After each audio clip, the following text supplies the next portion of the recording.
I'm early.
Okay.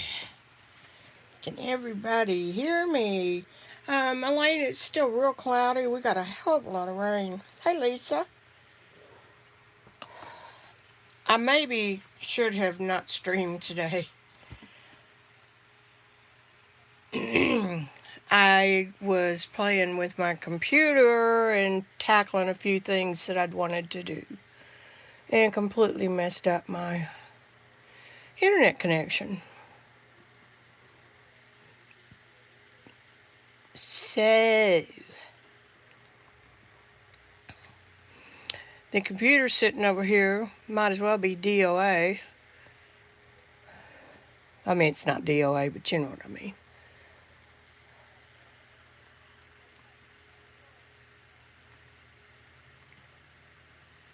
There it is. Edit with. Okay. So I'm going to try to put my source photo over here on the computer screen and watch the chat on my iPad because I'm filming from my iPhone.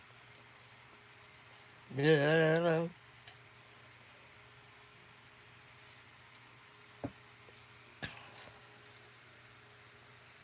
Thanks, Elaine. Hey, Gio. So y'all know I had to go to the doctor, and I do have bronchitis, so didn't have to have a shot though, because I got a silicone shot today in my knee, and they don't like to overlap those things. So I'm fine. It's just, horrible coughing, and you don't feel sick. So I hope I can get through this without a coughing spell. So, and I couldn't decide whether I wanted to go over to the big easel where all my master pastels are, or do it here on the box in my favorite little cubby. So the cubby went out.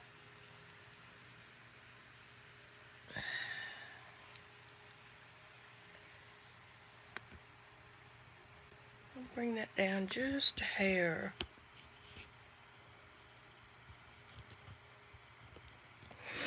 So what y'all been up to? Hey, Cheshire. And I've got my phone plugged in. Better be plugged in. Let's put it that way.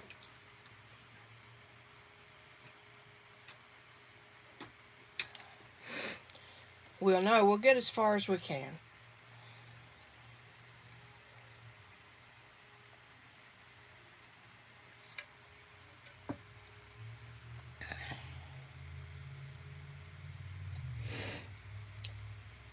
Yeah, I'm good on the pneumonia thing. I have never had it, but I have had the shot.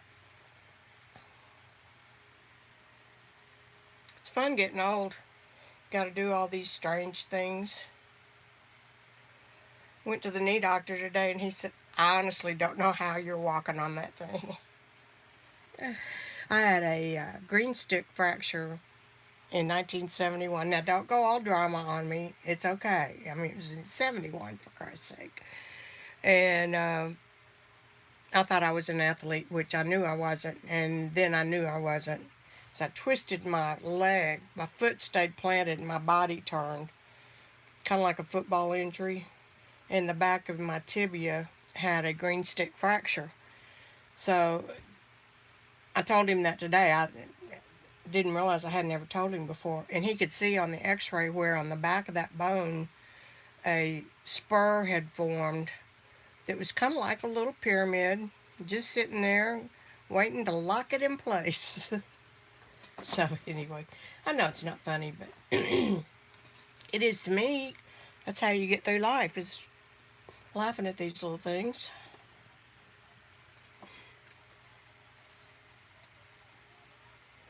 She gave me a Z-Pack, Elaine. I think I'm good.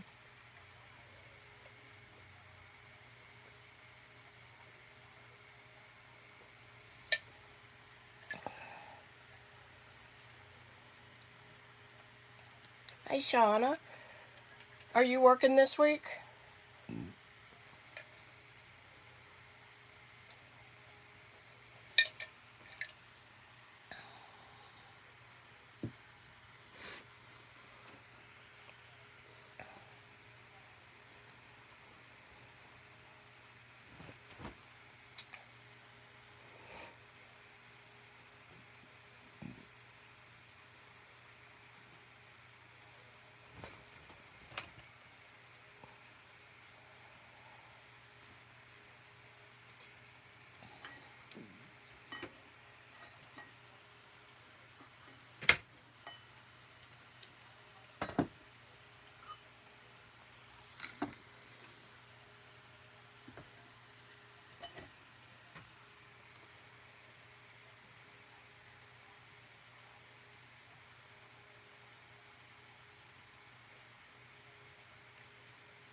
Well, like I said, it's an excuse to pop a top on a beer and go outside and watch the clouds.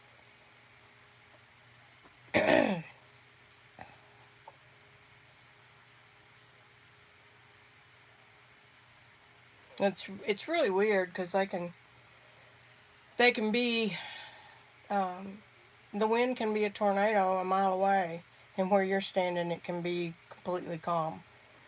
Yeah, we one year when we lived in a different house with a pool and everything, we walked out, and that was the walkout basement. So we kind of thought that might be a safe spot. But anyway, turned out we were ended up being outside, and we watched the tornado go sideways a mile away from us, and it took out the huge football stadium and sports complex for high school.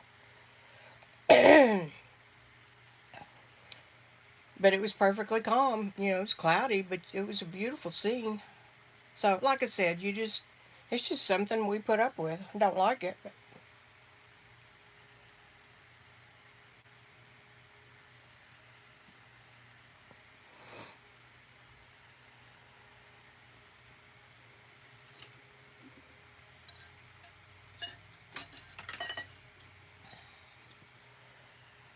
okay, what time are we? Almost. Hey, Dr. D, are you on? Your new high-speed stuff may be working, it may be in the problem. I thought it was just me. Your internet didn't like me.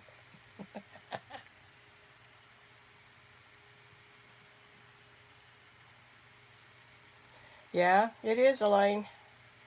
An okie and an arky.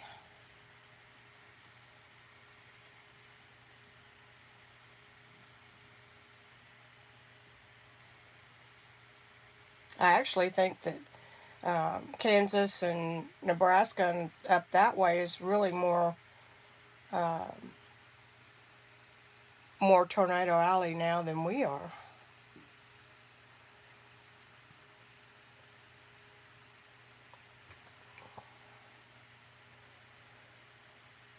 Oh, God, I'm sorry.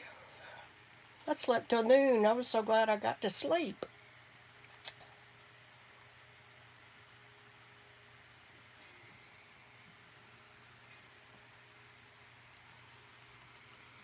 Okay, I thought I would give y'all a little um, tour of one of my treasures. I didn't do a damn thing.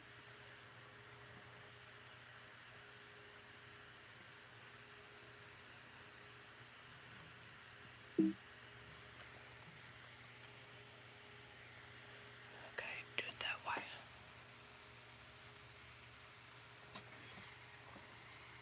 That's about right.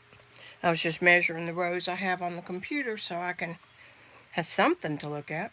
Anyway, hey Christy. Thought I'd show y'all my treasure, one of my treasures. Move this out of the way. My liquid lunch. This is a box designed for painting outside with pastels.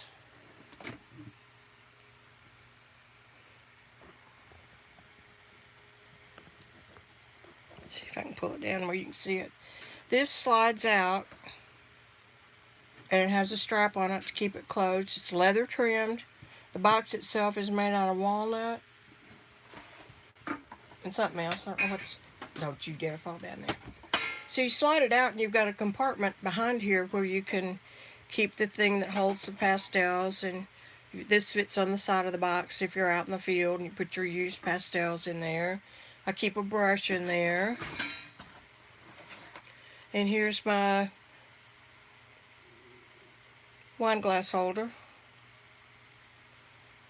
It also holds a turpentine jar.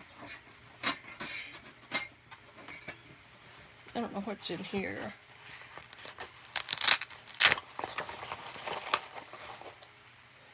Oh, these are little hooks that hang on the outside and you can use it to hook something from.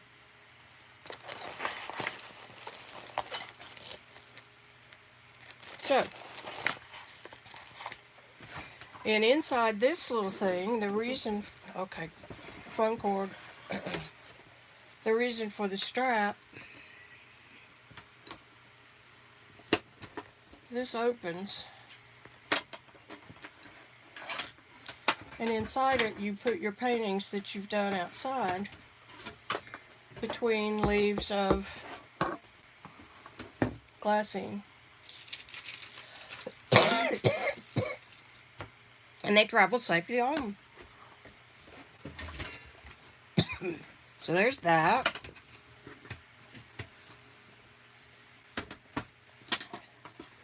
And the rest of your gear consists of a tripod to put this box on, and an umbrella, and you know, all sorts of little goodies. Okay, wait a minute, I didn't get my... Need this. Okay, isn't that fun? And raise it up. And it had two adjustments on either side with wing nuts. And if you give me a wing nut on a piece of product out in the fields, I'll lose that wing nut quicker than you can. I'll just lose it. This thing has a setting, these little brass things. You set this one to be tight, and this one is spring-loaded. So you set it to be just a little bit narrower than your piece, and then you pull it out, pop that in there, and it pops in and holds it tight. Which is, you have to do that when you're outside because of the wind and rain and stuff like that. I think I'm going to try. That's going to be in my way. Da da da da. Oh, I didn't show you the box.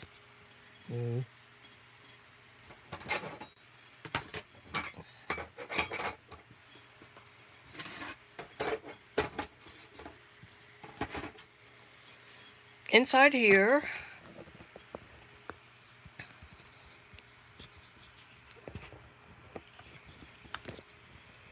this is memory foam. Stay up there, damn it. And you pop this down on top of the pastels on your box, and when it's all locked and loaded, it keeps them from breaking. So you take those out. And there you go. I always sort mine, and these are just inch pieces, inch or less pieces, and I usually keep a stick of charcoal in here. There it is. I was looking for it to draw with a minute ago. I sort mine by value, which means the lightest lights. This is the lightest lights, and then the medium, and then the medium darks, and the darks. And these over here would be neutrals. I mean, it's a loose representation, and when you're working, you kind of forget where to put them back. The last time I used this was when Shannon Green and I did a demo for some gals at Canvas Corp.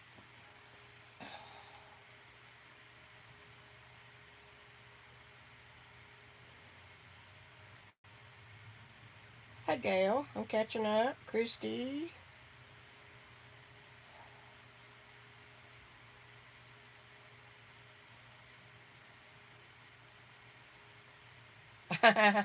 Elaine, I do have a few more. I have one especially for oil. And there's another brand that I dearly love that I won a couple of in shows for awards. And I won't sell them because they're works of art.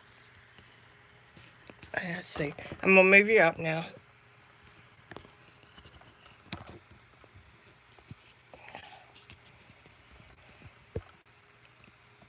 Okay. Alrighty. This is the one I painted last Tuesday. It's totally gouache. I have not touched it since then. It'll get another coat of black gesso on the background, and I'll rework this at some point. But that's the first one I did. And then over the weekend I thought, well, that was on oil primed, of all things, oil primed linen canvas, which is the Snot's favorite substrate, not for gouache. So I thought I'd do it on watercolor paper and see. I did a gouache, one of my first ones. I know y'all have seen it. It's in a little book that Canvas Corp had, and it's not even mixed media paper, but it's printed and has a little bit of a coating on it. So I had so much fun with that piece. It worked and felt like oil. I did not get it on here, however. The other thing I want to point out too is that working from the same source photo, and I traced both outlines. Hello, you can't tell it by looking at it that it's the same.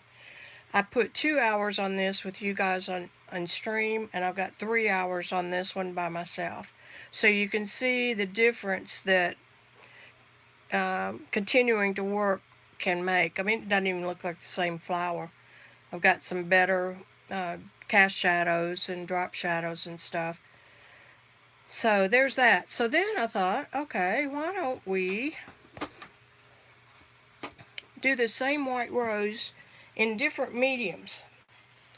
So today I'm going to do it in soft pastel.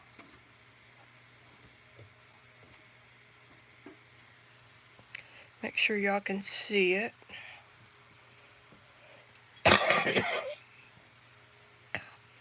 And you can. So, before I start in this. Hi, Branson. Joycey. Joycey, Joycey, Joycey.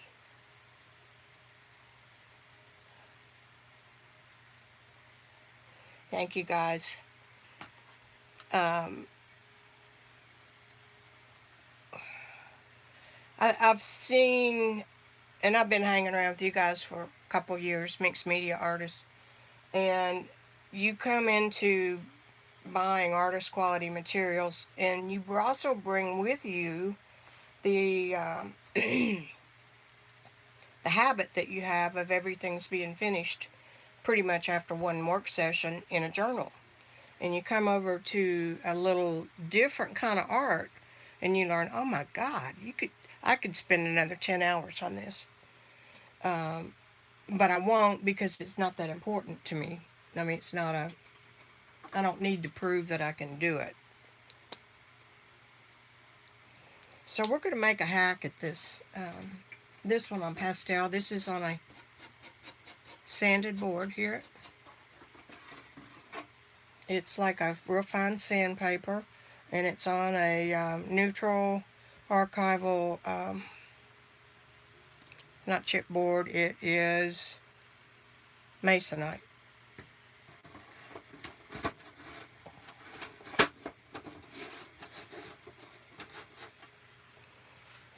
And I quickly drew the flower. The board is way too big, so I just decided I'd work on half of it. If it turned out to be museum quality, I could have the board cut. I could also scrape it off and reuse the board. Not scrape it off, wash it off. These boards never go bad, and sanded paper you can use forever. So let's see what we're going to do here. Excuse me. I think I'm going to do the gouache first and get that background in there. Uh-oh. There it is. I'm going to get my... No, I don't want to use my gel plate. I like that print. I'm just going to squeeze it out on the gouache saucer over here. This is Winsor Newton gouache. And on anything sanded, you must use a brush that you don't care about losing. I think this is a, I don't know, it's a bristle brush. It's filbert. It doesn't matter what size it is, but when you ruin a brush in oil painting, which you can go through a brush in a couple of sessions, because it just depends on the way you work. If you do that over and over and over and over and over, you're going to eventually wear out that brush. So those brushes come into the pastel box to do stuff unsanded. If you used a regular brush, it would just eat it down to the ferrule. So here we go.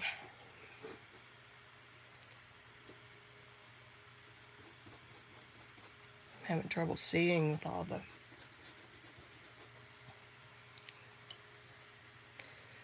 And I've been using gouache with barely any water. The least water I can get by with. And that's because the quality of the gouache that makes it different from any other medium is the matte, flat, opaque coverage that you get. So instead of trying to make my gouache act like watercolor, which you can do, it's totally okay, nothing wrong with it, I want to use gouache for what gouache does. God, I've got such a bank of lights, I can't see where I'm going.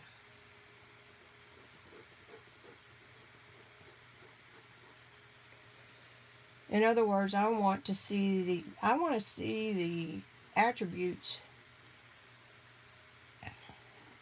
that make this medium different from any other. We'll go as long as I can.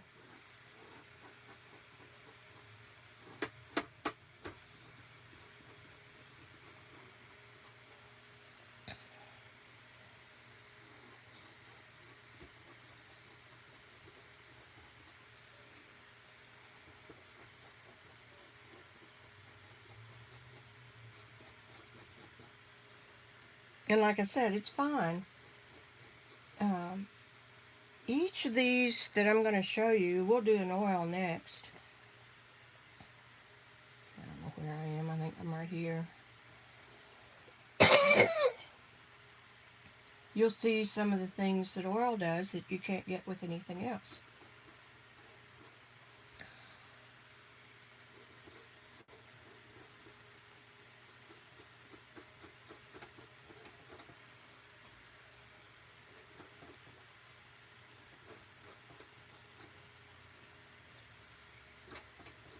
One thing is for certain, go through some gouache. I've been on a soapbox lately about deceptive advertising. So I want y'all to learn to do your own research. This has gone on a long time in the paint business.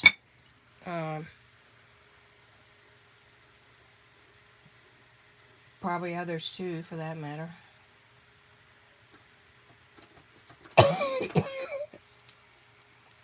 They use descriptive words to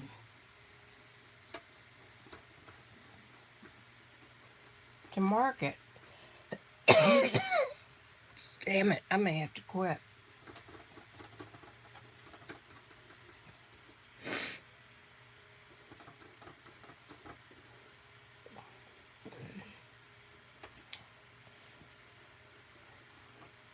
One of the latest ones is acrylic gouache. Or not, it's called aqua gouache, which is just an abbreviation for acrylic. Drink water.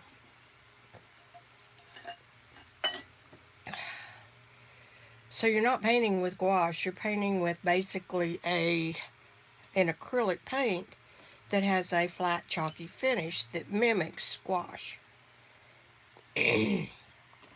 Gouache, being a water-based medium like watercolor, can always be re-wet and reworked.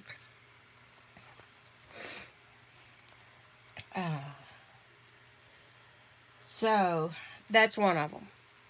It's not gouache, so don't buy it for gouache. It's acrylic. Another one is oil pastel. Those sticks, and I've got some. I use them in journaling and stuff. The ones that you can wet. They're not oil, and they're not pastels. This is pastel. See how soft that is? This is nothing more than raw pigment powder held together with the barest minimum of binder to hold it together.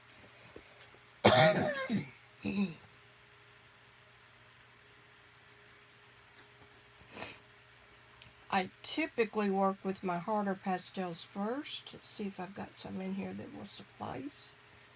That was a real soft one.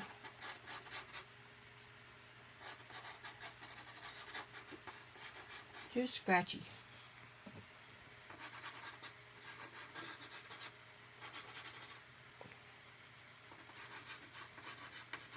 And again, oil pastels are fine, but you don't ever hear that, if I use oil pastels as a painting, I have to frame it behind glass because the stuff never dries.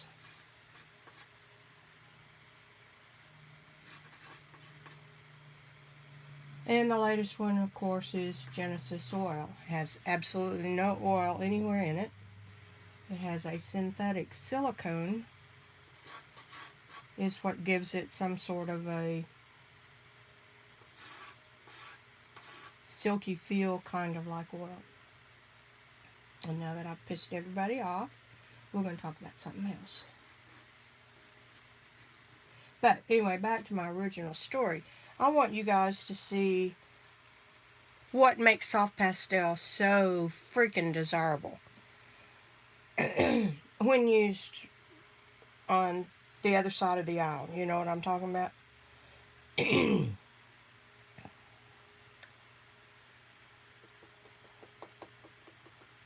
I play on both sides, so there's not a quality difference or judgmental difference at all.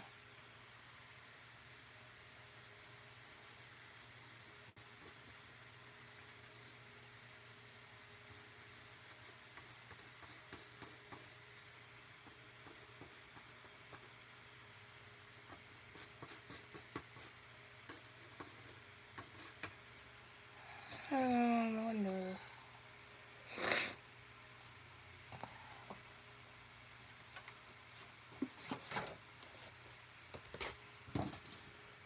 That'll help. That light was shining right in my eyes, making this harder than it needed to be.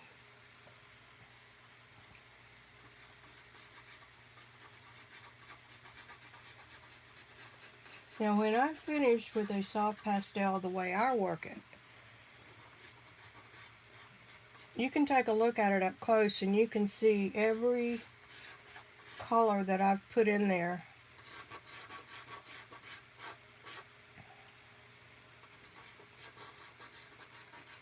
Peeking through other layers. Oh, there's the top of the rose. Duh.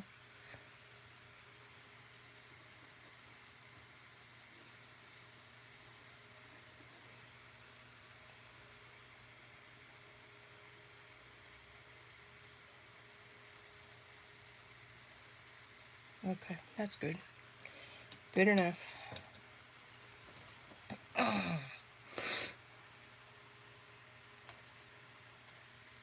Trying to put in under layers and not go, you do paint dark to light even though that's not a dark. It was kind of a color that I wanted to see. Let's see what else. Real dark smoky blue.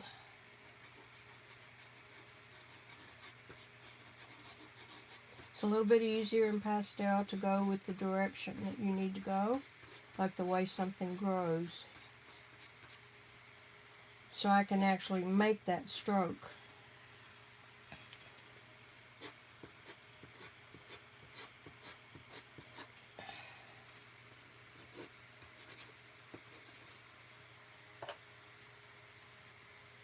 And I just did that. So whatever this thing is, this is the underneath part of the flower.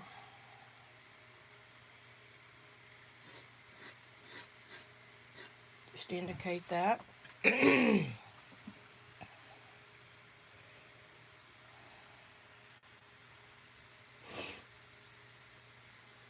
around the world. And by starting with harder pastels, these have more binder in them, which makes them harder soft pastels. But by starting with these, because they're harder, they don't deposit as much pigment into the surface.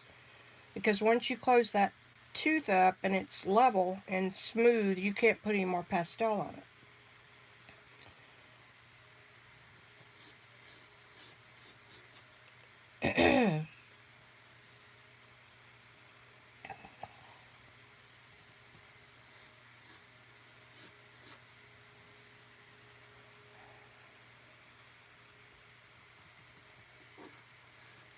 Can y'all see that I've used 4 or 5 colors over there? Maybe I can turn it that way you can see it a little bit better.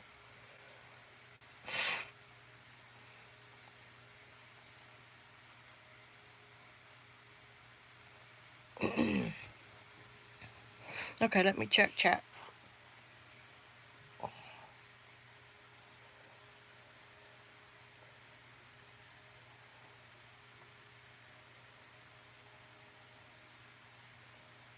I'm going all the way back up.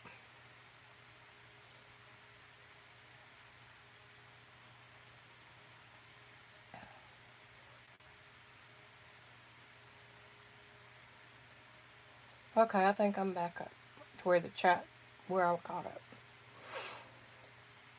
Hi, Jeannie.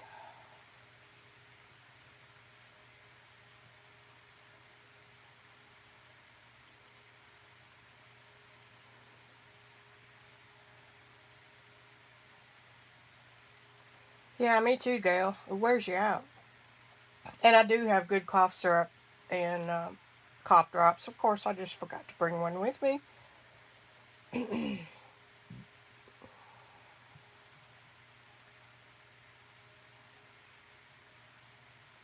Hi, Beth. Chili. Yeah, Gail, you just, about the oil pastels, you gotta do your own research. And you, first place to know that you need to do the research, and that, I mean, that goes for any product these days. Um, you need to verify what the manufacturer says and how truthful it is.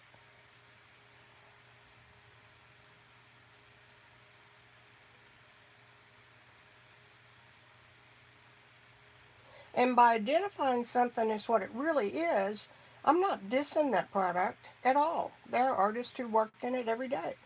I mean, you know, if Sonalia makes an oil pastel, it must have some merit. But they also manufacture a paint, an oil stick, which is nothing but oil and linseed oil wrapped into a stick form. And those are luscious yummy.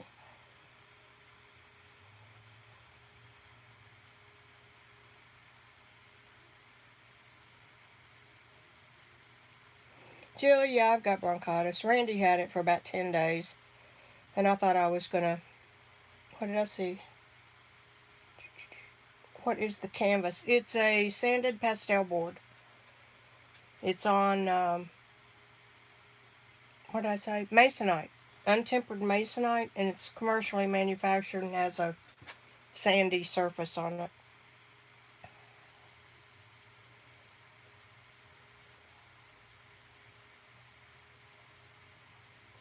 Um, Beth, it sounds hard. Are you talking to me? The canvas is a sanded pastel board.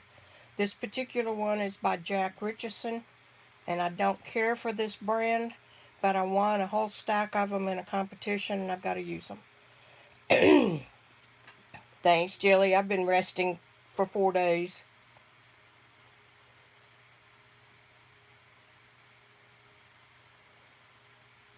Okay, I'm caught up with chat. I'm sorry for you guys that don't like the feel of pastel. I wish there was something I could do to make you consider them again, because they're such a wonderful medium.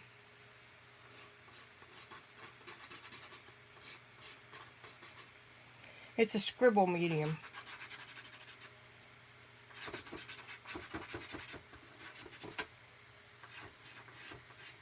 See, I can come right back in on top of that black. This is the purest form of art because you can hold the pigment directly in your hand. You don't have to feel it through a brush. You don't have to feel it through a brush. I mean, you're almost finger painting.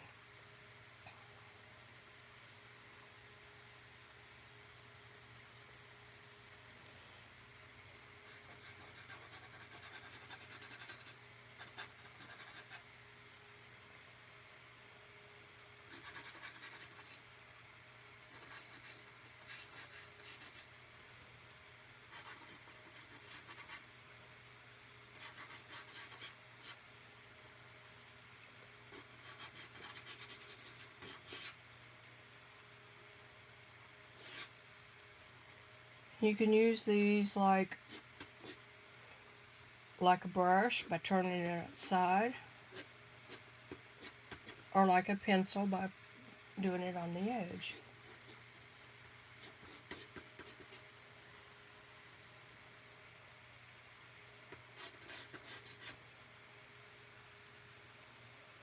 Blocking it in.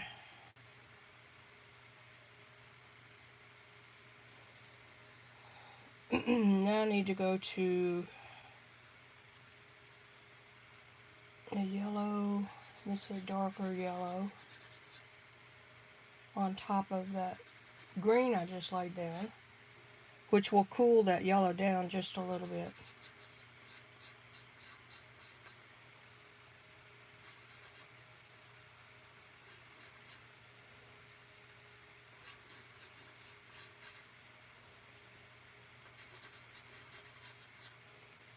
Looks like a train wreck right now, doesn't it?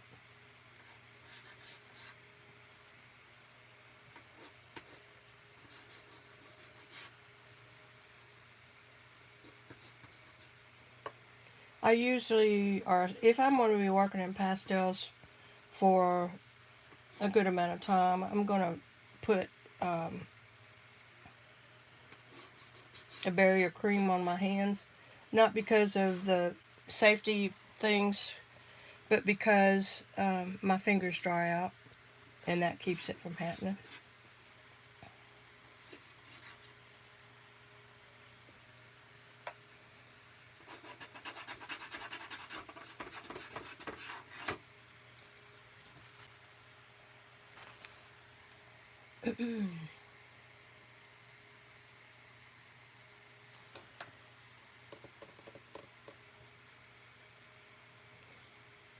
Okay.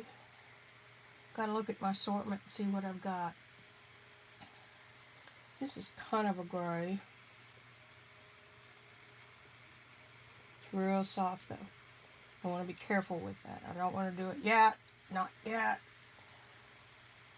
And I've been thinking about, because I know quite a few of the manufacturers of pastels. I don't really have any neutrals in this box.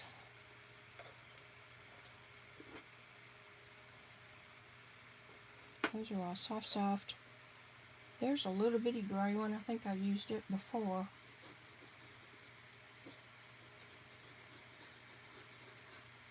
Anyway, contact them to see if, because so many mixed media artists are so curious about fine art materials, they might be willing to donate some of their product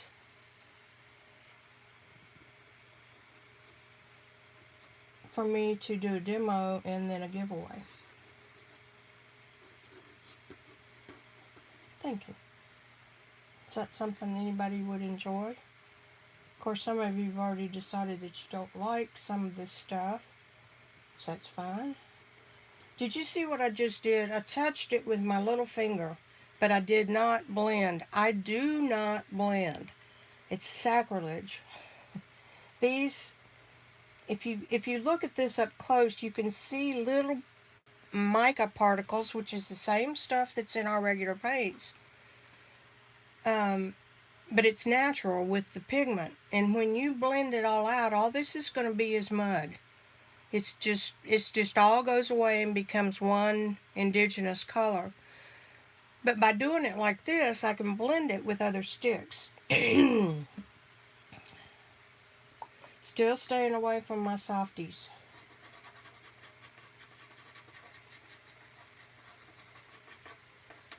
The ones I get the most use out of are New Pastels by Prismacolor, and they're very hard.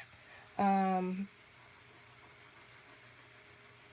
my workhorse brand is Rembrandt, which is made by Royal Talens in the Netherlands. I was hoping Lena could get some good prices, but she said no, they pay more than we do.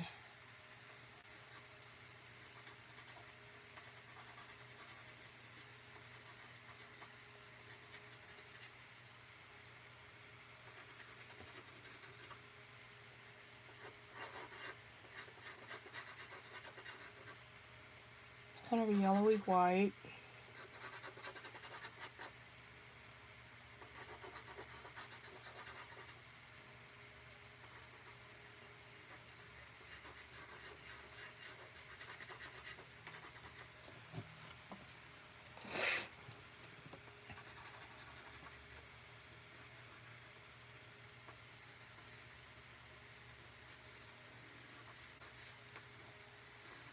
I think it's funny, you can start with the same drawing and come up with something that looks like a completely different rose.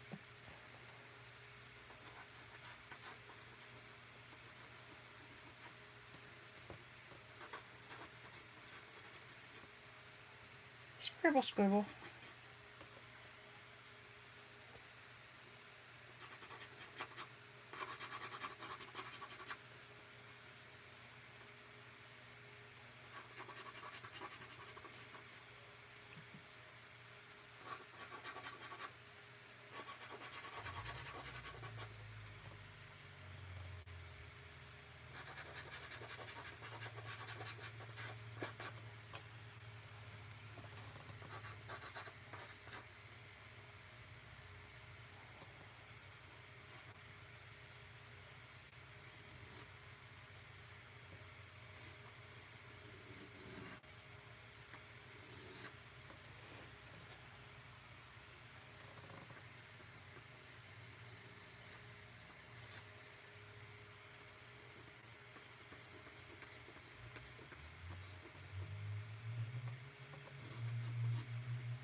Okay, let me check, see what y'all are doing. Make sure I'm not missing something important.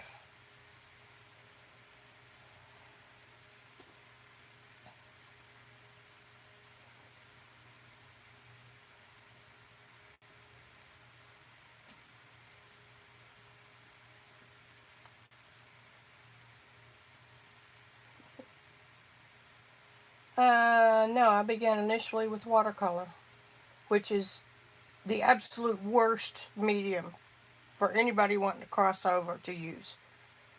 It's hard.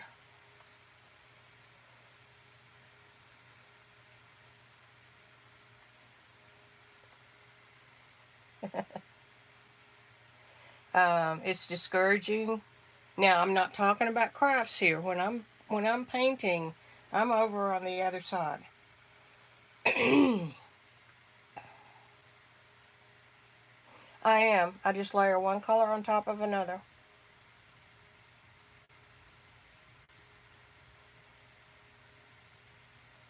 No, I do not touch oil pastel for my real painting. Okay, going back under.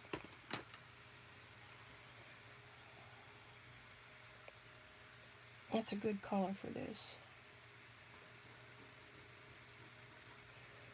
And every one of these marks, here, let me, that's up there to block the light. Oh, okay. Alright, be that way. Some places you can still see the gray of the original board. And you just make the marks any which old way you want to. Let me blend and show y'all what I'm talking about.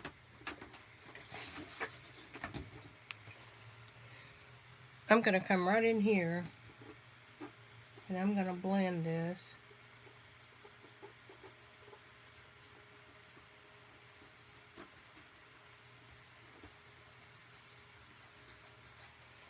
There.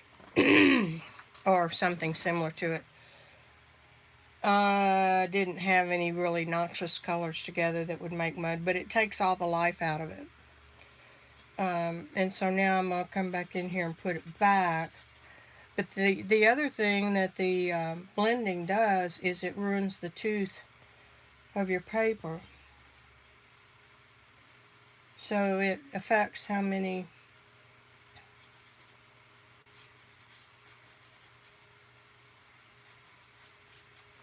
layers you can put on.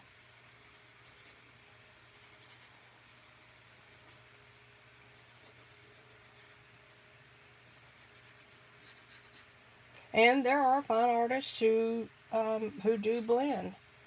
And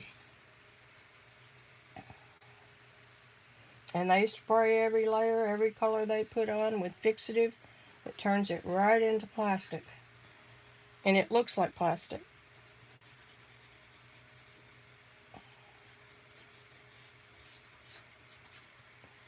And if you go back and research the late 1800s with Degas and the Mary Cassatt, the people that,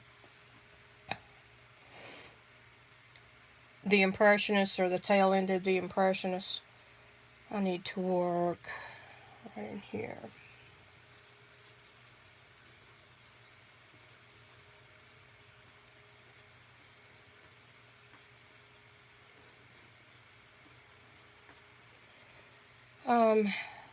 This is the kind of work they did. They, even in their oil, they did. Okay.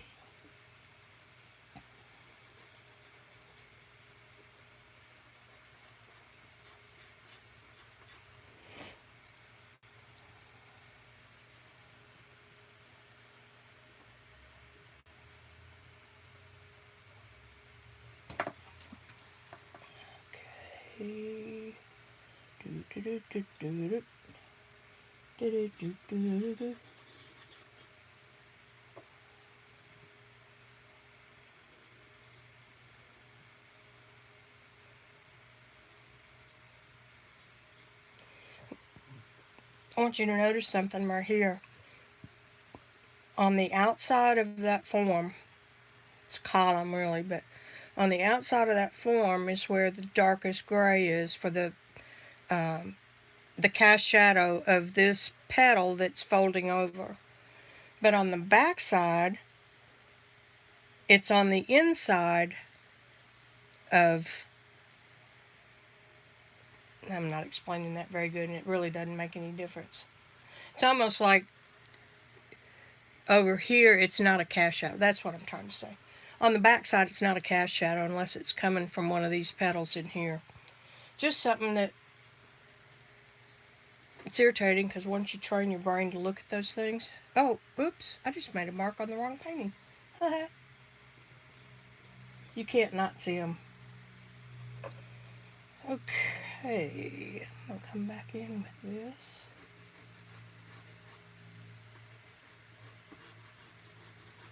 A little more, a little less scribbly, let's put it.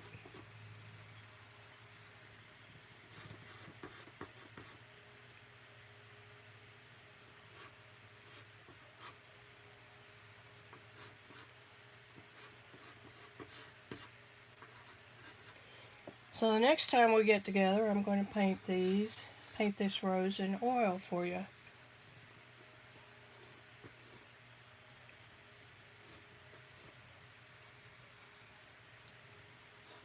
A lighter touch over here. I can vary the touch that I have. I can press really hard, or I can press really soft like a touch of an angel.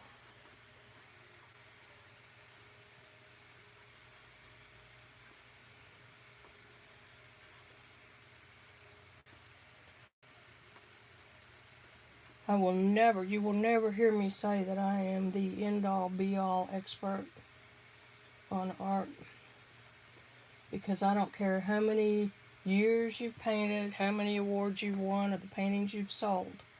You never know it all. And every professional artist that I know would tell you the same thing.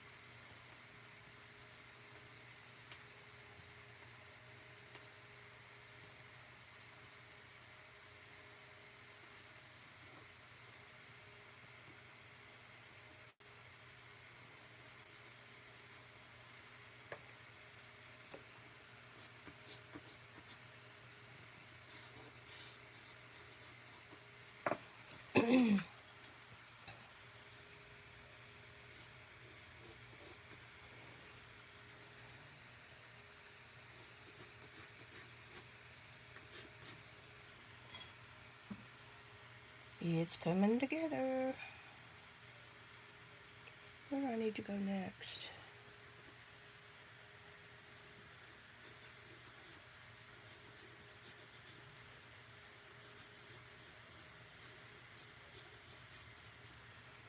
You can draw with this like you do charcoal.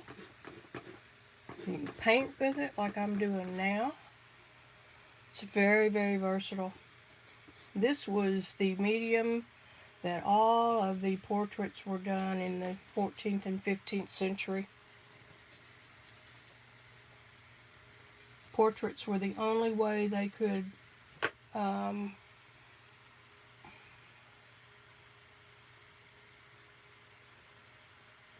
document what a person looked like, so a person of means. Those pastels have survived. Soft pastel is not a problem, it's the ground that it was put on. If you ever had the opportunity to go to the Musée d'Orsay, that's where the biggest collections of pastel are of that time period. I mean the 1800s time period, the Impressionists. That goes over there. They are in a room with a very dim blue light, and all of the paintings are displayed under that light because they painted on anything they could find. It could be cardboard, it could be the back of a circus poster, it would be anything they could find. And those papers are dissolving, or, you know, they were obviously not archival. That's what's deteriorating. The colors that are on those paintings are as bright as the day they were put on, where if you contrast that with oil paintings continually change. From the day you finish it, put it up on the wall until 100 years later, that painting will never look exactly the same as what it was when you painted it. There's your lesson.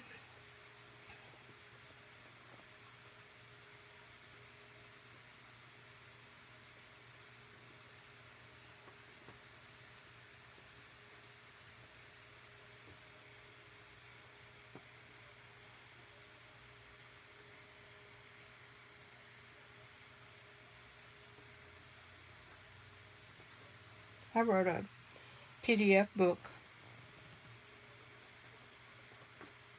on soft pastels.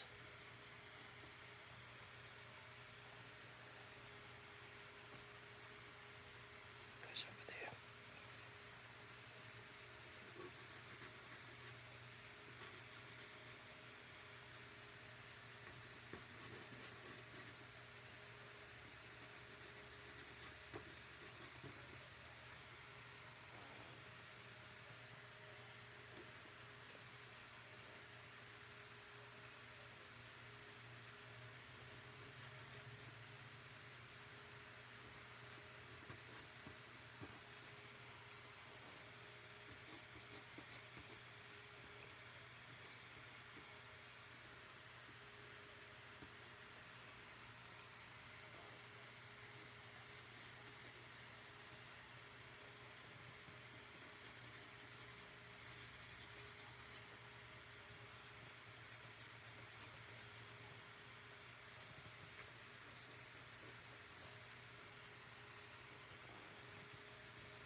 I want some different colors. I'll put this turquoise in there.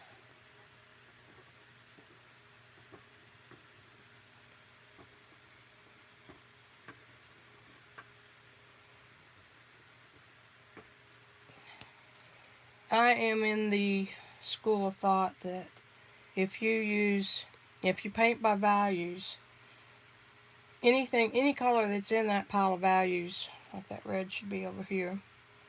I mean, I could tell you how to do it if you were interested, but any color that's in that same value range can be used in place of the local color that you're looking for. So, for example, this green can come in here, and you will not notice it because it is the same value as the blues.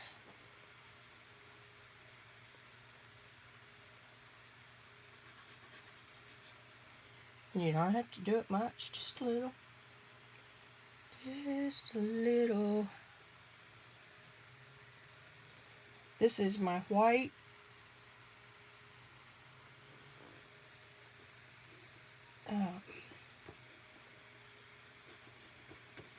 New pastel. These are the ones I use if I want to liquefy them to paint with, to make an underpainting. And I saw something the other day that was interesting. Somebody was using new pastels. I mean, not new pastels. What are those things I lost for 6 months? Neocolor 2s. And then getting them wet, and that was the underpainting for them.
Alright, I'm gonna check.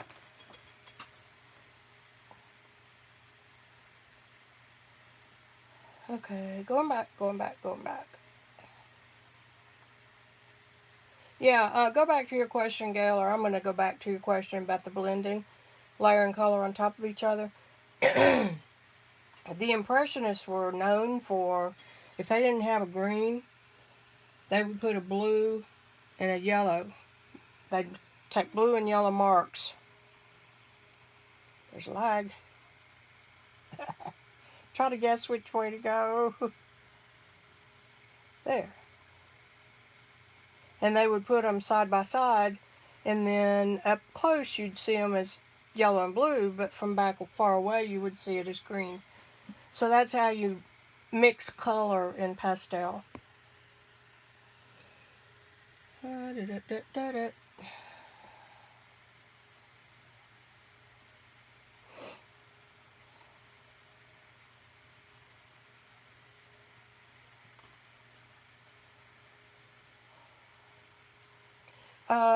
Okay, Beth, they're not ever called chalk.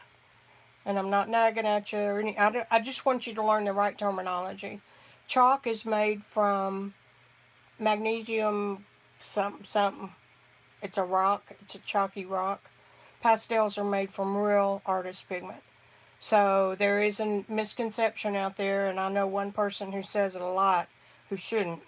But these aren't chalk. That's another misconception. Pastel pencils, I have 2 sets of them, and I hardly ever use them. Hardly ever. They, for one thing, they get you to painting too tight and realistic.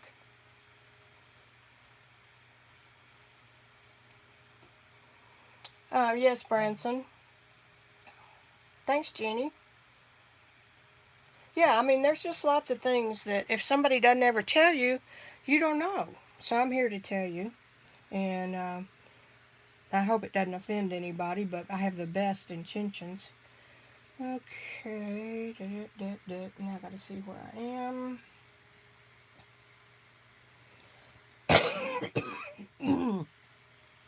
I can't help but teach.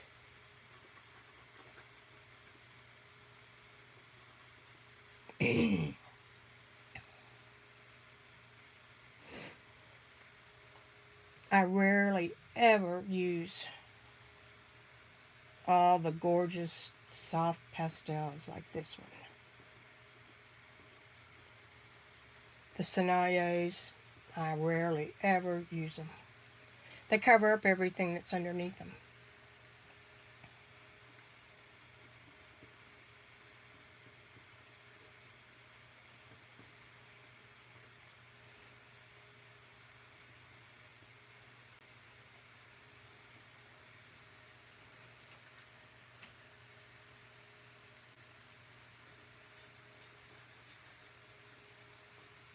One of my tutors painted his whole career and almost never used anything but the Rembrandt middle-of-the-road pastels.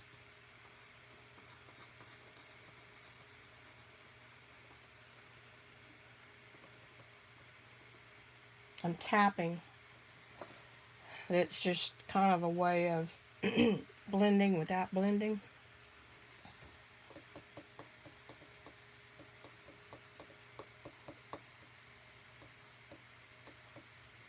What am I looking for? I'm looking for grayish blue. Oops, that's too dark.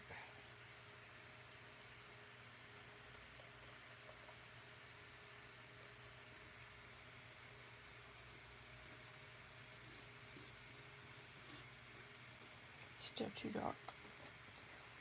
What did I do with that little bitty piece of... And pastels never throws anything away.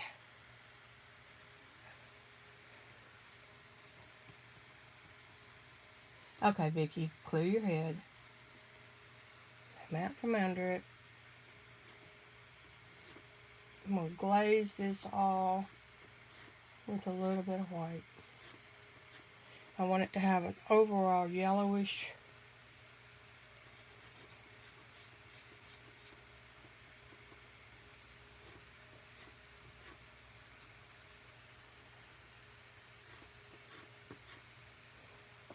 look.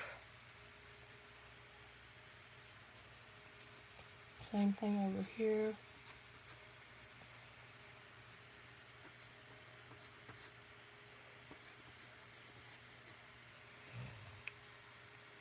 I don't like that line right there.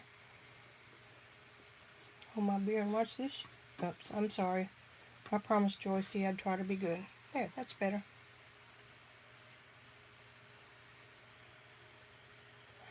We've got a stronger line right there, and I'm not looking at my photograph, so I don't know why, but because that's one petal coming in and curving. Line shouldn't be there.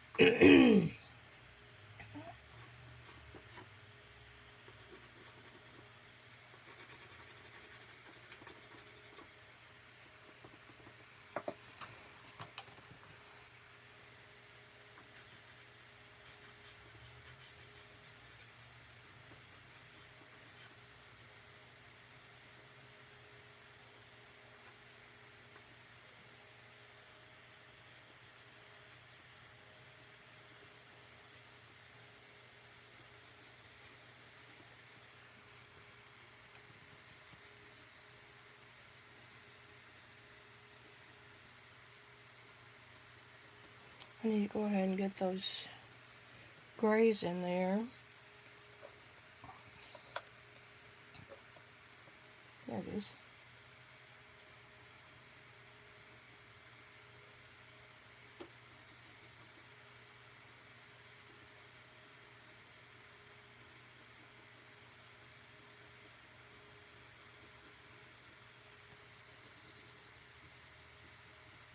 That's where the leaf has, or the petal has folded all the way away from the light, which is over here.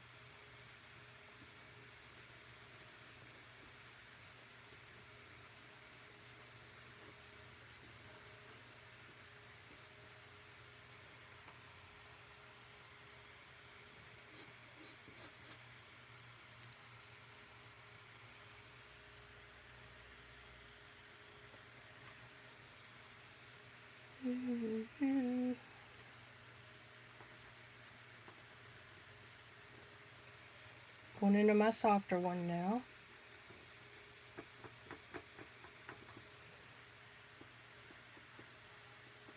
I do sometimes use my finger for softening.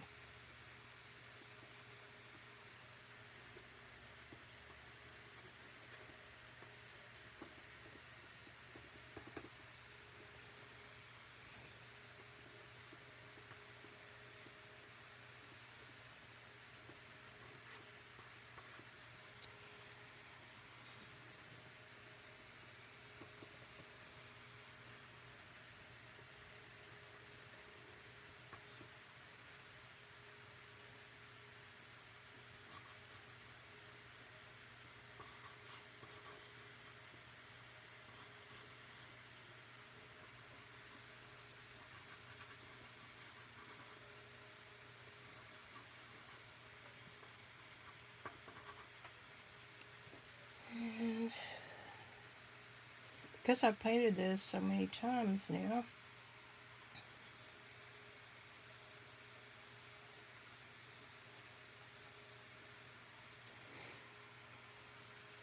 and if that's really folding over, then that outer edge should be white and not gray.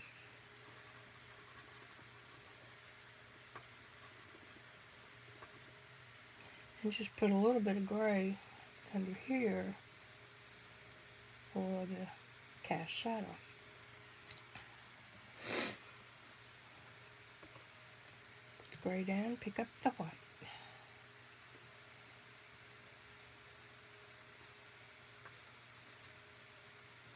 This flower is curling back toward us, so the brightest light will be right on that top edge where it curves.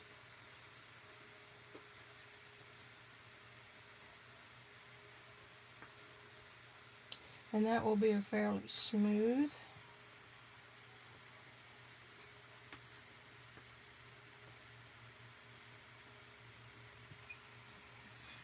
That's okay, don't put your finger in it.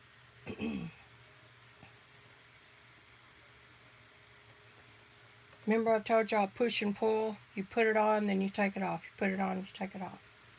That's what I'm doing right here. I'm making those edges look more like a rose petal.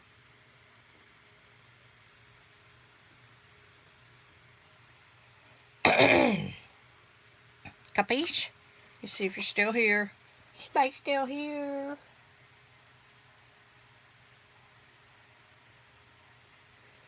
Oh, Gail? Dang. No, there is no flaking. Pencil's okay. No, I have not tried the Mungyo. I have a good friend who's done a signature box for them.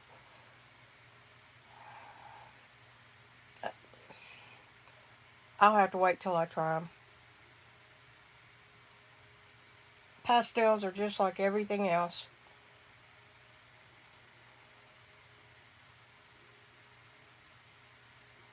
You can go as thick as you want to on your layers until you can't make it hold anything else. And then, with very judiciously, you can put a coat of workable fixative on it, and it will darken everything that's there. Pink rose, you can. Let me show you what happens. Now this is Spectrafix, which is supposedly the lady that owns this company found Edgar Degas' long-lost recipe that uses milk casein as a base. And let me put the iPad down. And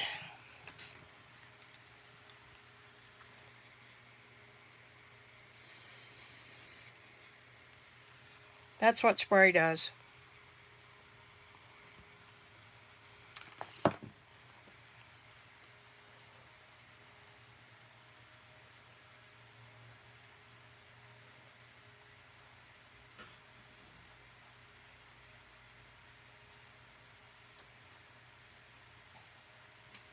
Now when that dries, it'll come back up a little bit.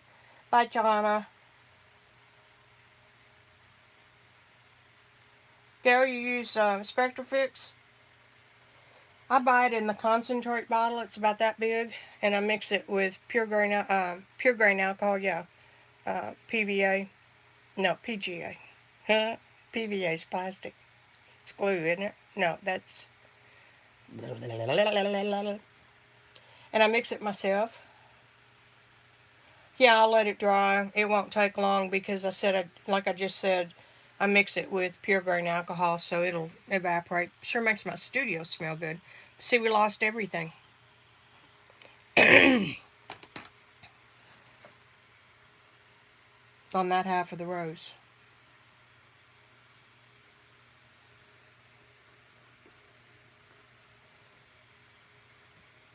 So we're going to put it back in.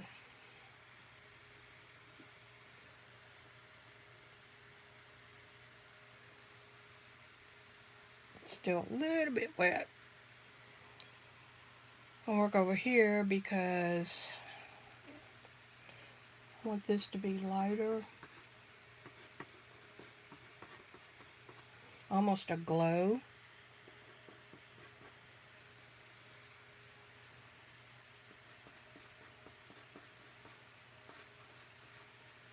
And I am barely depositing any pastels. And I'm going to back off this. I think that got a little bit of the, yeah, it did. Got a little bit of the spray. That gray in there is so faint.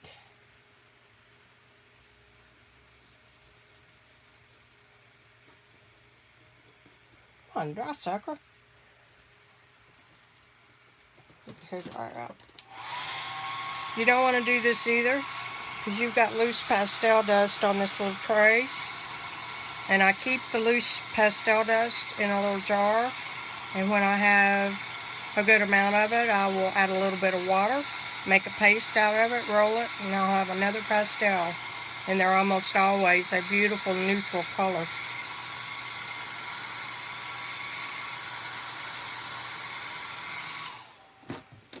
Now that I've made everybody die when I sprayed that, Can't tell. PVA, yeah. Yeah, splattery is a word. You bought it already in a bottle?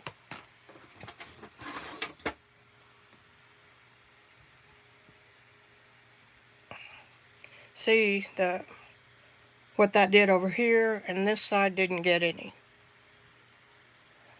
It will make your lights almost disappear.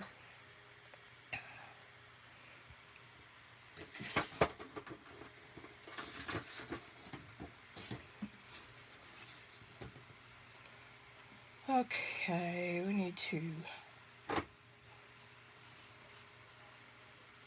kind of start wrapping this up.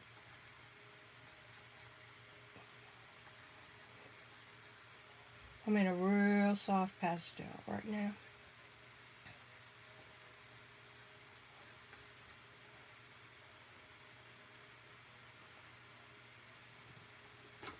And that too is the edge of a leaf, so it should, I mean a petal, so it should not be a straight line.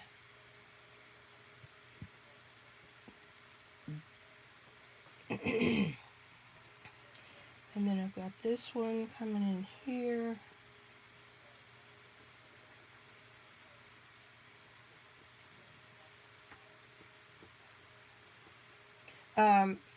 I don't like the aerosol. This is, I've got a blog post out there with this. This is a Preval sprayer. If you get it at the paint stores. And it does not splatter. Well, that is soft right there because it's blending right into that shadow.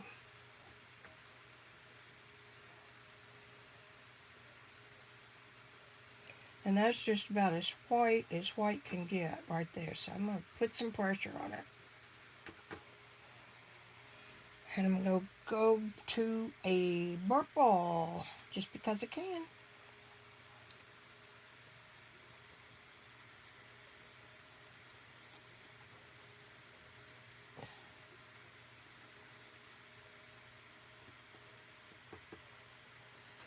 And I need a little more white right here.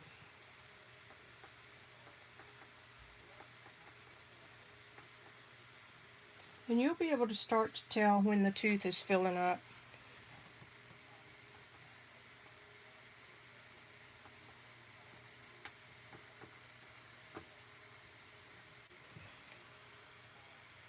Alright, we're looking better.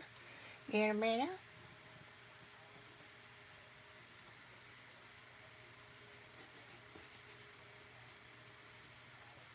I need to do some research on what this part of the rose actually looks like.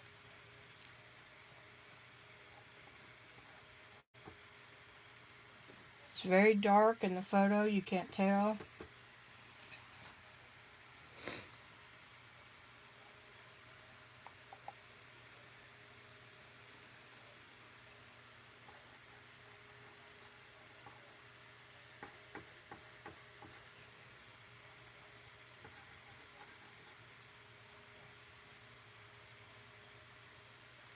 I know you saw me do it.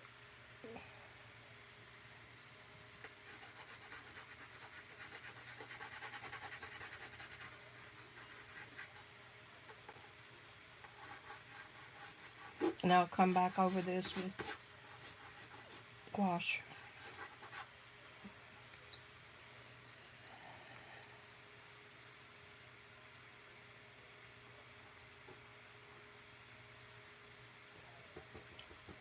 This could just be the underneath of this petal. Whatever it is, it's not supposed to jump out at you. And I'm going to use just a little bit of green.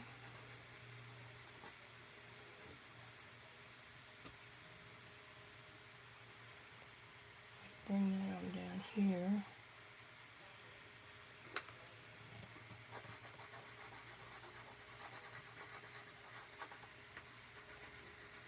And that's all I've got to say about that.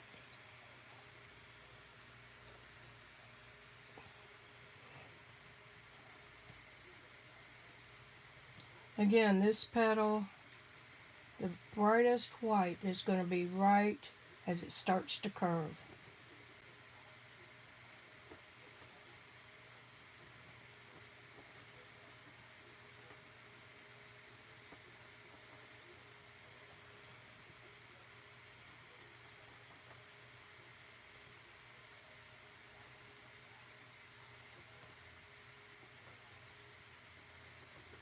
This is a cast shadow from this petal, so it's going to have pretty hard edge.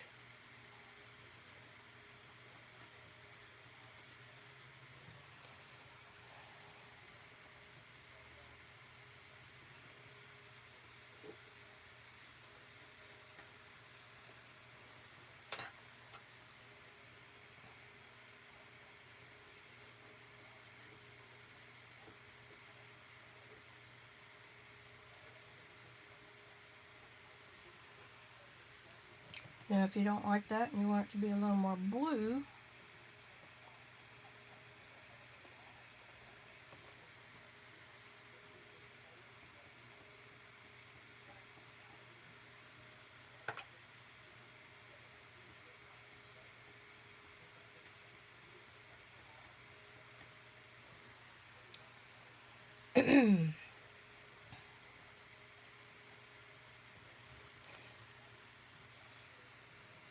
it's a big old unison. Let's see. See, here I am wanting that to be like that.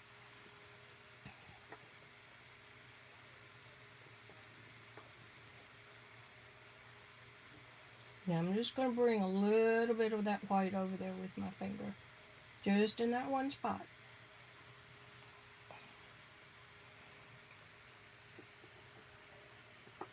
Now this this petal, this side is closest to the sun. So his light is going to be right on the edge, where this light was in some. And that will need a little bit of creativity, because this is beginning to turn away from the light.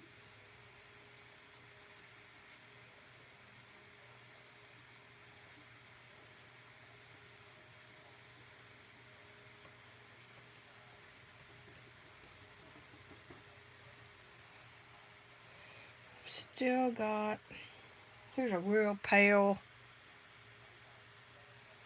whitish lilac.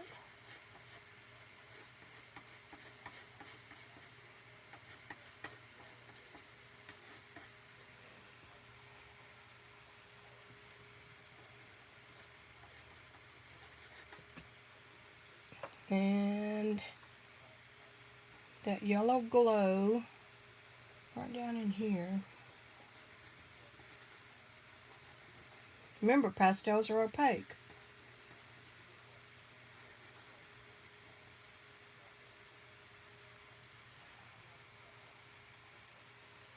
And then come back with the whatever color it was you were using, Miss Vicki.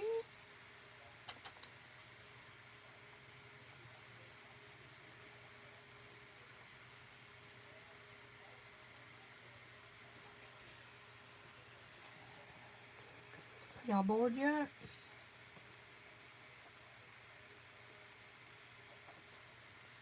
And I need a, let me use this whitish purple.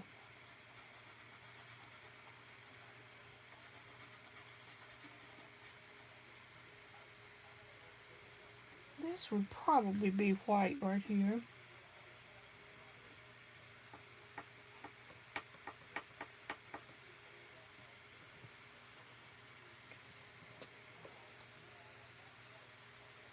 And let me see. Here's a almost white blue. Come back over here and smooth that just a little.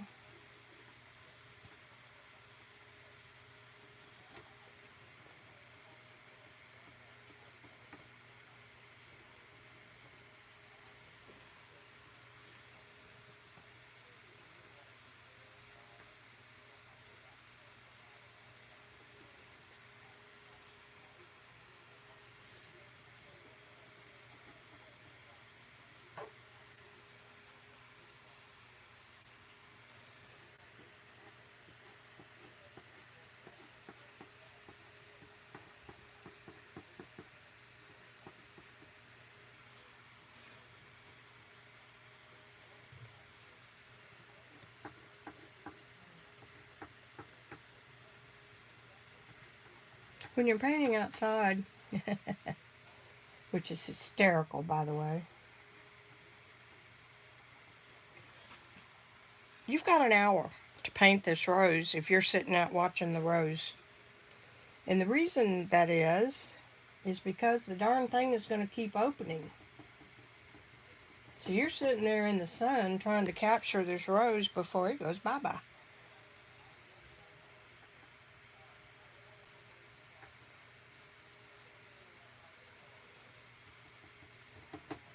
I was with a group in France, and what is that little booger sitting up there for? You're not sitting up there no more.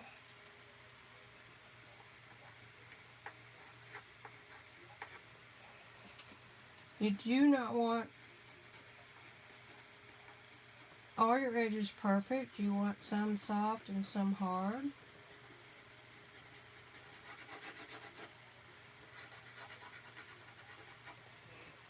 Anyway, the group was outside painting, and they'd been out there forever. At 10 o'clock in the morning, and they were still there at 4. Randy went out. He's worse than I am, guys. He went out with his little pad and a few pastels. 30 minutes he had painted that rose. Because plein air painting is fleeting. There's a pretty color. This is a Sennelier. And they keep their paper wrappers because they're so fragile.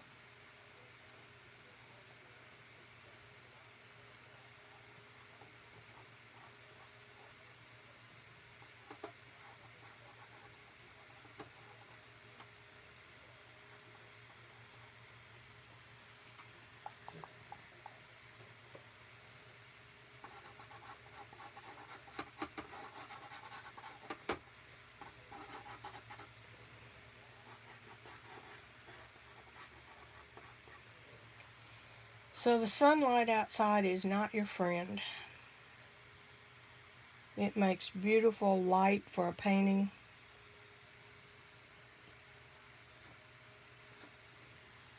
But it changes.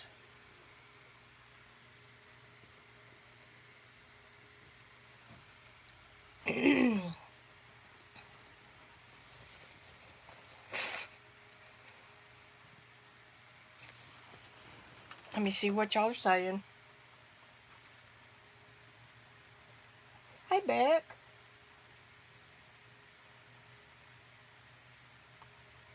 I haven't used it for that gal.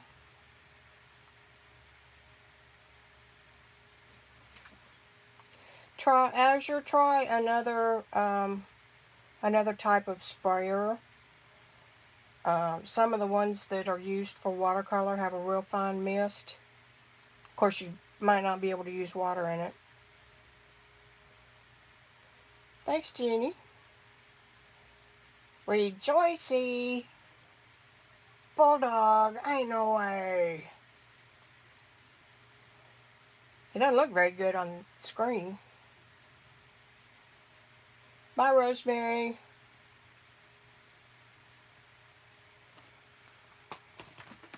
Okay. And because that's a rose, there will be a little bit of red in that leaf. Doesn't have to be much. We're not going to worry about that. Okay, stop. We're not going to worry about that right now.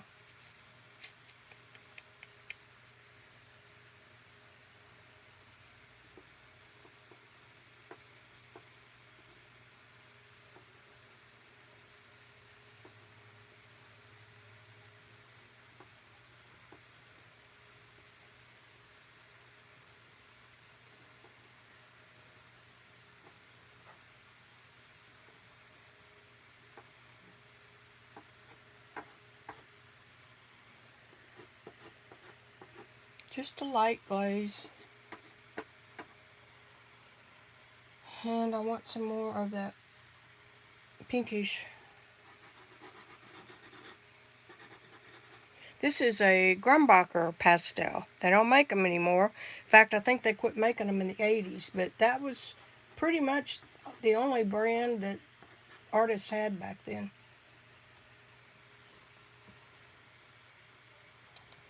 And I still need to rework this.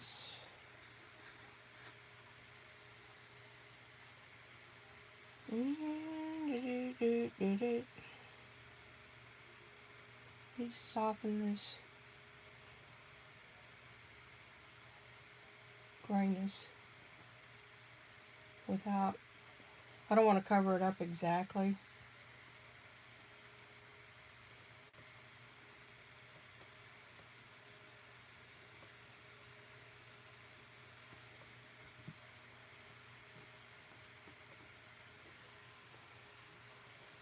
Now I need the big white.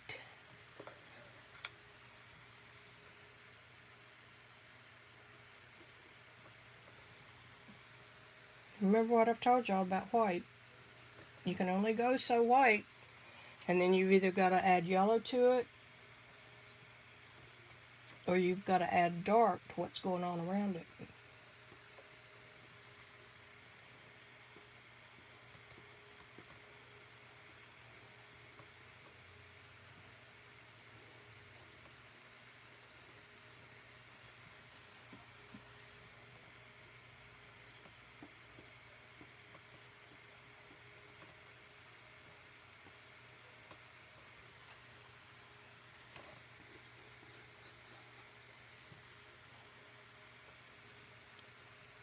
This is a dirty yellow puce color. And I'm going to use it right down in here where it's yellow but it's grayed.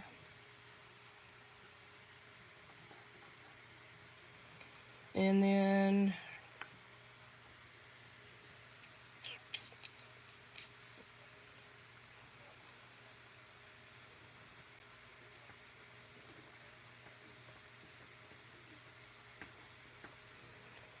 that's something I remember from the photo.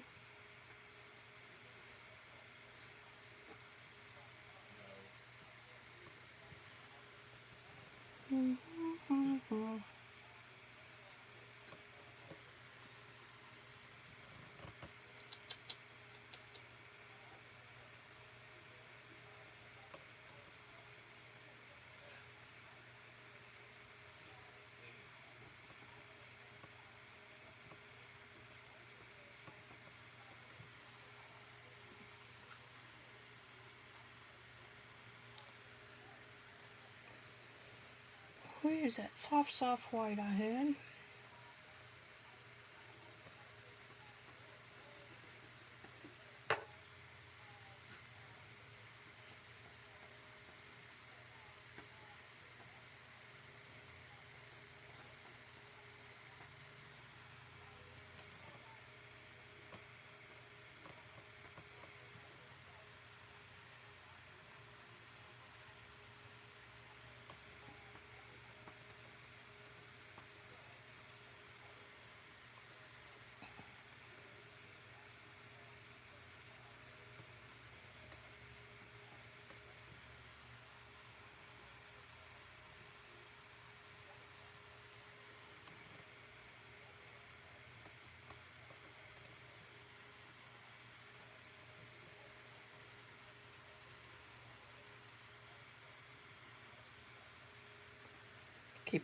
I just drop them wherever they land.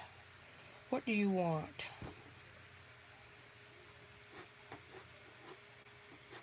I want it a little brighter right here because the light would be making that show up a little more. But it's not a white.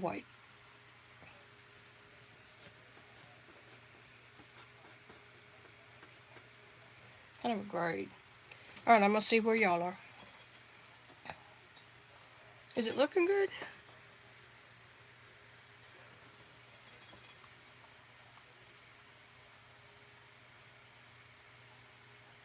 They make absolutely gorgeous colors.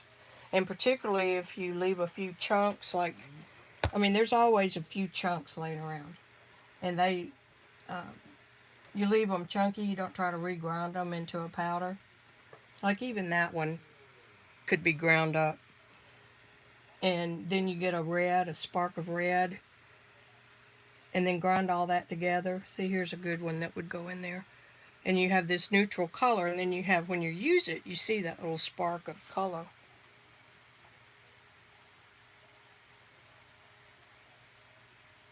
Okay.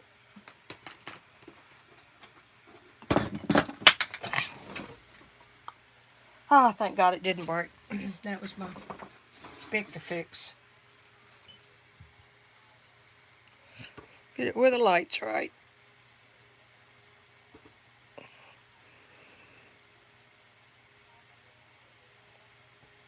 I don't like this down here, but if you don't like it, just fix it. I talk to myself all the time. Alright, let's do some more black.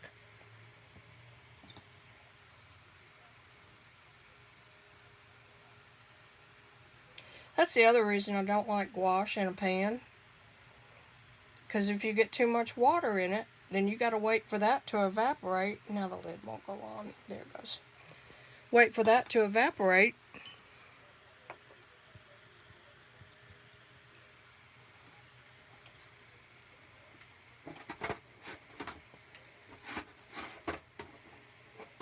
Come on.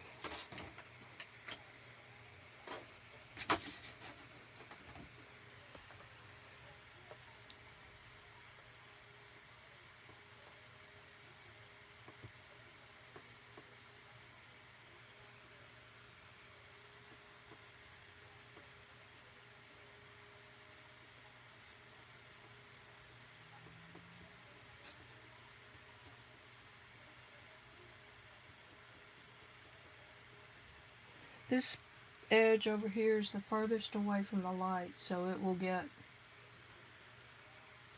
the softest.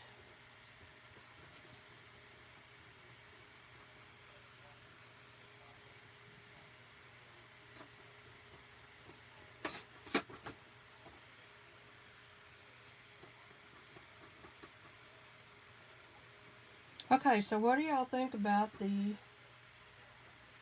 idea of painting the same? What will help you understand the different mediums? Because I've worked in almost all of them. Doing the same picture in different ways.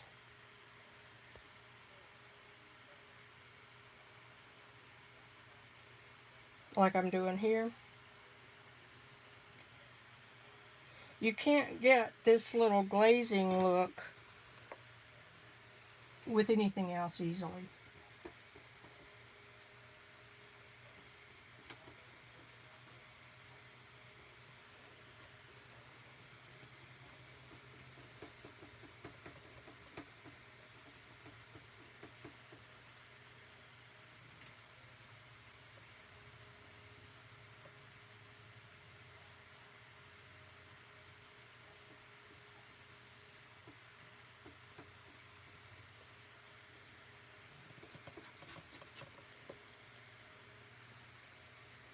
What's your favorite subject? Do you like?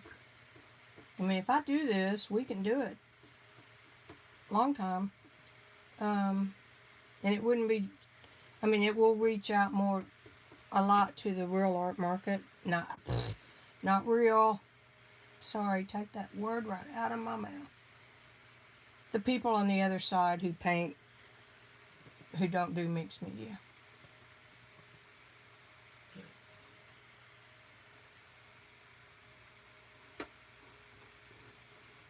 But you guys are my core because you're my buddies.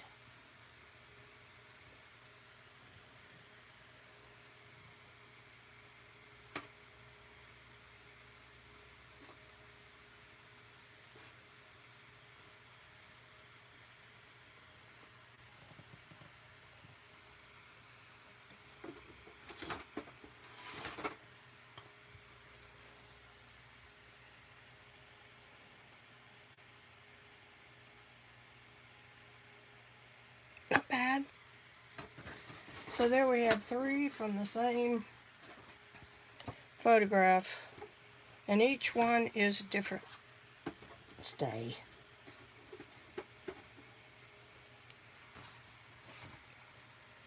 And these edges would be soft, so you just kind of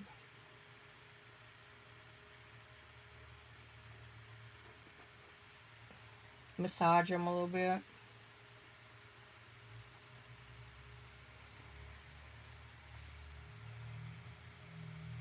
Here are my hands. There's the gouache. So see, it's not that bad on your hands. Handy wipe, baby wipe, fix it right up.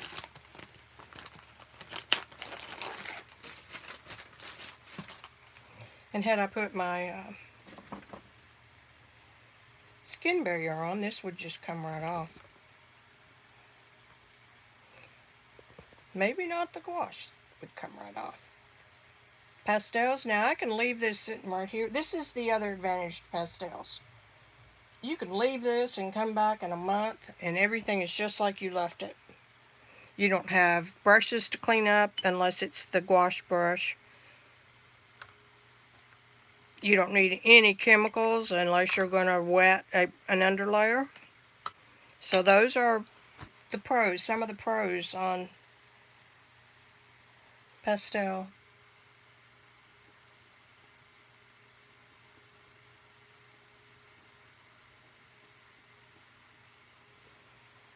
Judicious.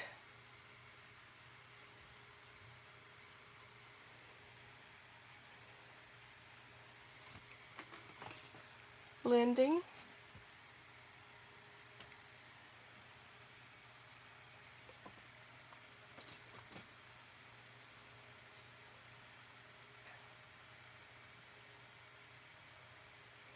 You bet you can, Lisa.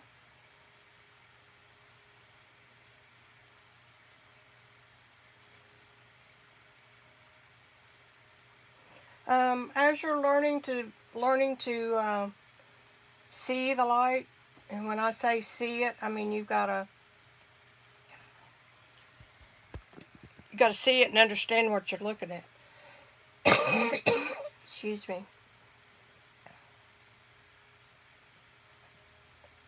I figured that's what you were talking about, Lisa. If the powder is mostly one color, you can separate those colors, but I don't think it'll give you enough to mess with. But if you've got a pretty good sized pile, let me see if I can get to one of mine. I've got some little containers that I try to keep different values in of colors.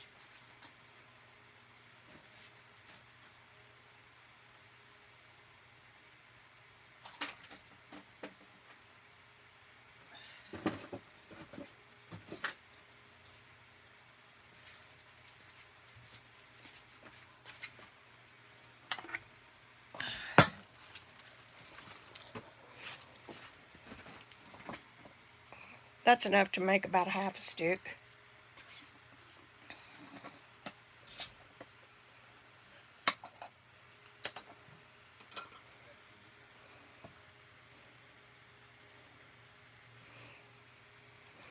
So there's lots of stuff I can show you. I can show you how to make this into a stick.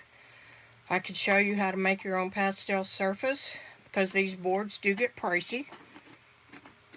And I don't know about you, but I won't use them when they get to be a $10 item or $15 item.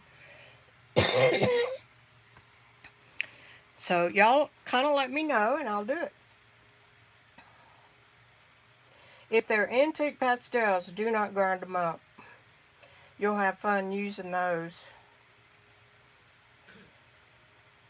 How many sticks do you have, do you know?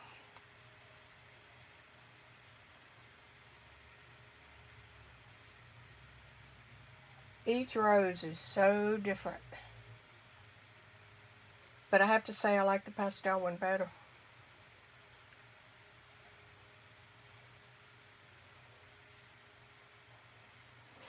Lisa, you don't put anything in there for a binder because the binder is already there in the powder. So they'll stick together with just water.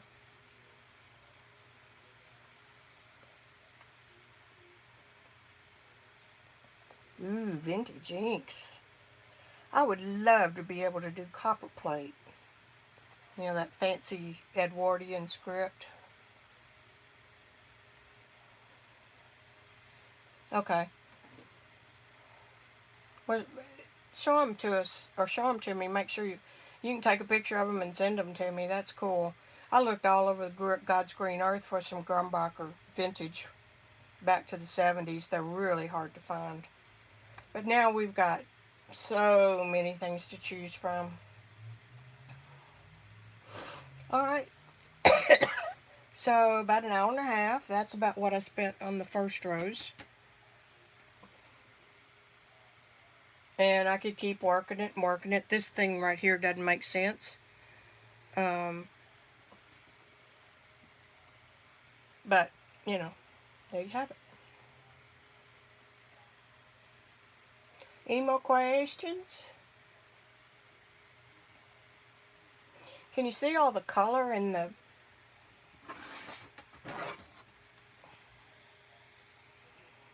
that petal right there? How all the different colors kind of show.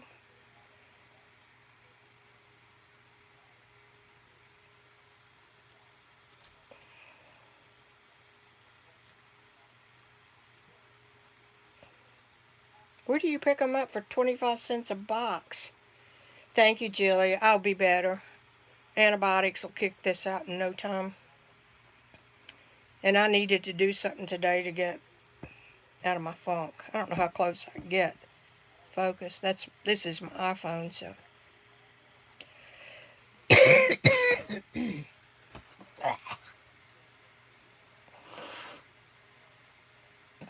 Alright, so we'll just start having some fun. Yeah, do that, Beck. And just make sure that they're powder pastels, soft pastels. Oh, thank you, Lisa. When are you going to show your goodies you got today?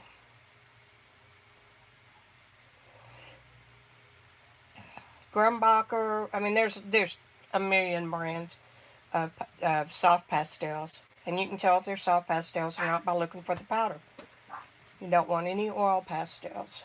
Those are almost an aberration. You know, they're kind of all by themselves. And they don't play nice with anything else. Yeah, I'm about to run into Beth's time. I once bought a box of pastels on eBay. This would have been back in 04 or 05. Back when eBay was still fun to go on. And I found a box that was 10 pounds of pastels. When they're all in a box and they, you know, have the foam and they travel and all that, they stay clean. Well, when they're all put in a box together, every stick in that box was kind of a dull this, but not so dark. Every stick was the same color. So it took about 2 days to clean them. I still use them. They never go bad. There's no expiration date.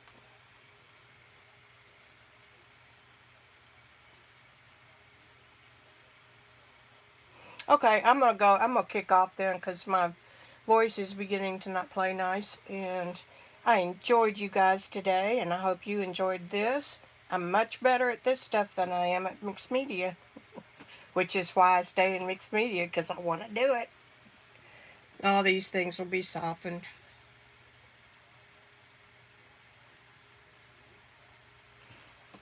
Okay. I will see you guys on Thursday. And excuse me, we may do the oral one. Okay. Bye. Over and out. Love ya. And I will see you later. Now if I can figure out how to get this